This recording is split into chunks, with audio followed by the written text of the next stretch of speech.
I looked, and I saw the likeness of a throne of sapphire above the expanse that was over the heads of the cherubim. The Lord said to the man clothed in linen, "Go in among the wheels beneath the cherubim. Fill your hands with burning coals from among the cherubim and scatter them over the city." And as I watched, he went in.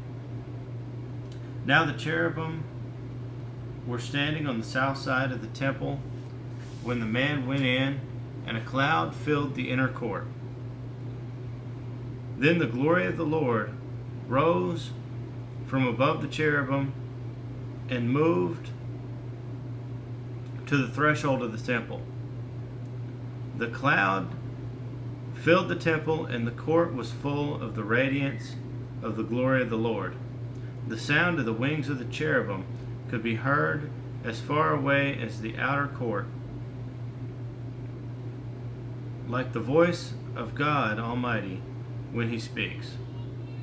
When the Lord commanded the man in linen, "Take fire from among the wheels, from among the cherubim," the man went in and stood beside a wheel. Then one of the cherubim reached out his hand to the fire that was among them. He took up some of it and put it into the hands of the man in linen, who took it and went out. Under the wings of the cherubim could be seen what looked like the hands of a man. I looked, and I saw beside the cherubim 4 wheels, one beside each of the cherubim. The wheels sparkled like chrysolite. As for their appearance, the 4 of them looked alike. Each was like a wheel intersecting a wheel. As they moved, they would go in any one of the 4 directions the cherubim faced. The wheels did not turn about as the cherubim went. The cherubim went in whatever direction the head faced,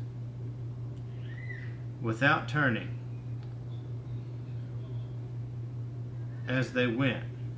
Their entire bodies, including their backs, their hands, and their wings, were completely full of eyes, as were their 4 wheels. I heard the wheels being called the whirling wheels. Each of the cherubim had 4 faces. One face was that of a cherub, the second face of a man, the third face of a lion, and the fourth face of an eagle. Then the cherubim rose upward. These were the living creatures I had seen by the Kedar River. When the cherubim moved, the wheels beside them moved, and when the cherubim